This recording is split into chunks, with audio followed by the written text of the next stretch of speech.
When Mahatma Gandhi was assassinated on January 30th, 1948, he was already a legend. He was born as Mohandas Karamchand Gandhi, 1869, in Gujarat, India. He showed the world that social and political changes can be achieved not only through violence and terror, but also through love and compassion. The tradition of nonviolence, Ahimsa, plays an important role in the Indian culture and its religions: Hinduism, Buddhism, and Jainism. Tolerance for other religions and a vegetarian diet forms an integral part of their lives. Therefore, Gandhi's love of truth and his commitment to nonviolence are expressions of ancient traditions on the Indian subcontinent.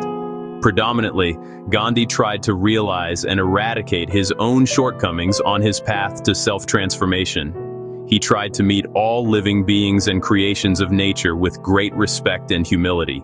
He argued and fought for his convictions and aims using nonviolent means, and was always ready to compromise. Gandhi led India from colonial dependency into political independence. He not only achieved political rights for his countrymen, but fought also for social and economic equality. Mohandas Karamchand Gandhi was born in the town of Porbandar, in the state of what is now Gujarat, on 2nd October 1869. He had his schooling in nearby Rajkot, where his father served as the advisor or prime minister to the local ruler. Though India was then under British rule, over 500 kingdoms, principalities, and states were allowed autonomy in domestic and internal affairs. These were the so-called native states. Rajkot was one such state. Married at 13, Gandhi sailed for England in 1888 to study law, leaving behind his wife and infant son. His devout mother made him vow to avoid wine, women, and meat. In London, he was introduced to the Bhagavad Gita and completed his degree, being called to the bar in 1891 before returning to India. After a brief, unsuccessful law practice, Gandhi accepted an offer in South Africa. This began a stay of over 20 years. There, he experienced the full force of European racism when he was thrown from a first-class train car at Pietermaritzburg, despite holding a valid ticket. This political awakening transformed him into a leader for the Indian community. It was in South Africa that he developed his theory of active nonviolent resistance, which he called satyagraha. He described himself as a seeker of satya, or truth, attainable only through ahimsa, nonviolence and love.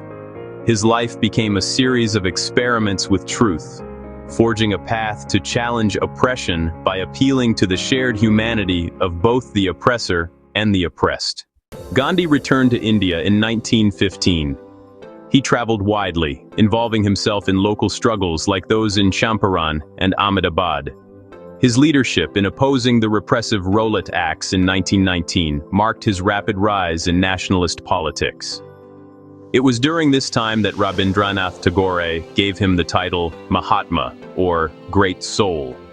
Following the Jallianwala Bagh massacre, Gandhi initiated the non-cooperation movement, calling on Indians to withdraw from British institutions and embrace self-reliance. The movement was suspended in 1922 after violence at Chowri Chowra. Soon after, Gandhi was arrested, tried for sedition, and sentenced to prison. Released in 1925, Gandhi focused on preserving Hindu-Muslim relations, undertaking long fasts to protest communal violence. He also began a constructive program for social reform, addressing everything from hygiene to education. His efforts to uplift the untouchables, whom he called Harijans, sometimes brought him into conflict with other leaders like B.R. Ambedkar, particularly over political representation. Through it all, Gandhi tirelessly advocated for his vision of a unified, self-reliant India in the numerous newspapers he founded, cementing his legacy as a pivotal figure in both politics and social reform. In early 1930, as the nationalist movement was revived, the Indian National Congress, the preeminent body of nationalist opinion, declared that it would now be satisfied with nothing short of complete independence, Purna Swaraj. Once the clarion call had been issued, it was perforce necessary to launch a movement of resistance against British rule.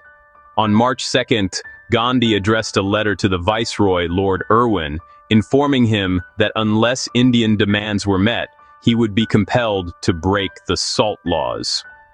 Predictably, his letter was received with bewildered amusement, and accordingly Gandhi set off on the early morning of March 12th with a small group of followers towards Dandi on the sea. They arrived there on April 5th. Gandhi picked up a small lump of natural salt, and so gave the signal to hundreds of thousands of people to similarly defy the law, since the British exercised a monopoly on the production and sale of salt. This was the beginning of the civil disobedience movement. Gandhi himself was arrested, and thousands of others were also hauled into jail. It is to break this deadlock that Irwin agreed to hold talks with Gandhi, and subsequently the British agreed to hold another roundtable conference in London to negotiate the possible terms of Indian independence. Gandhi went to London in 1931 and met some of his admirers in Europe, but the negotiations proved inconclusive. On his return to India, he was once again arrested. For the next few years, Gandhi would be engaged mainly in the constructive reform of Indian society. He had vowed upon undertaking the Salt March that he would not return to Sabarmati Ashram in Ahmedabad, where he had made his home, if India did not attain its independence, and in the mid-1930s he established himself near a remote village in the dead center of India by the name of Segaon. He named his new home Sevagram, Village of Service. It is to this obscure village, which was without electricity or running water, that India's political leaders made their way to engage in discussions with Gandhi about the future of the independence movement, and it is here that he received visitors such as Margaret Sanger, the well-known American proponent of birth control. Gandhi also continued to travel throughout the country, taking him wherever his services were required. At the outset of World War II, Gandhi and the Congress leadership were critical of fascism, but could not support British imperialism.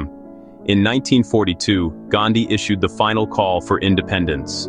At a rally in Mumbai, he delivered a stirring speech, giving Indians the mantra, "Do or die," while demanding the British quit India. The British responded by arresting Gandhi and the entire Congress leadership, who remained imprisoned until after the war. During his confinement, Gandhi's wife Kasturba passed away, a terrible personal blow. After the war, Britain's new government was committed to Indian independence. However, the Muslim League now advocated for a separate homeland, and negotiations began for the partition of India. Gandhi strongly opposed this division. As independence neared, he distanced himself from the political negotiations, walking through riot-torn villages in Bengal and Bihar, trying to quell the violence between Hindus and Muslims. His efforts were so effective that the last viceroy, Mountbatten, called him a one-man boundary force. When freedom came on August 15, 1947, Gandhi was not in the capital celebrating. He was in Calcutta, fasting and praying for peace. The last few months of Gandhi's life were to be spent mainly in the capital city of Delhi.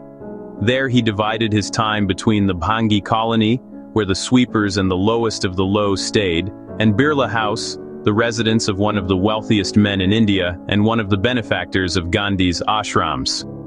Hindu and Sikh refugees had streamed into the capital from what had become Pakistan, and there was much resentment, which easily translated into violence against Muslims.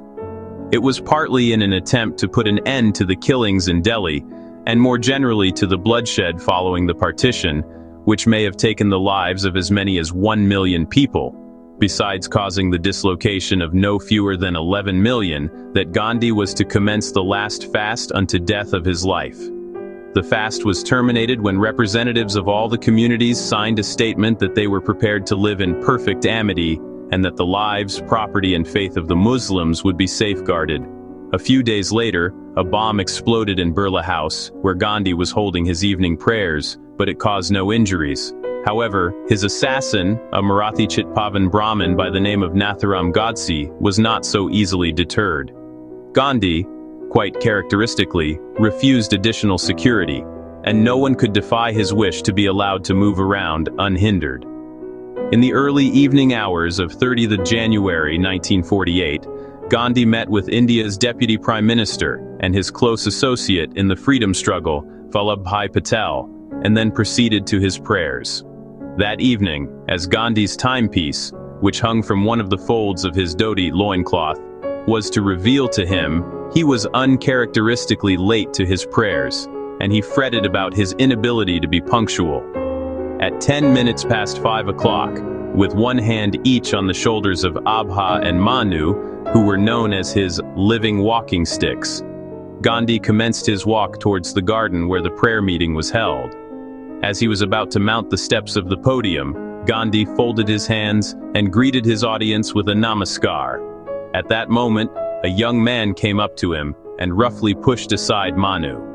Natharam Godse bent down in the gesture of an obeisance, took a revolver out of his pocket, and shot Gandhi 3 times in his chest.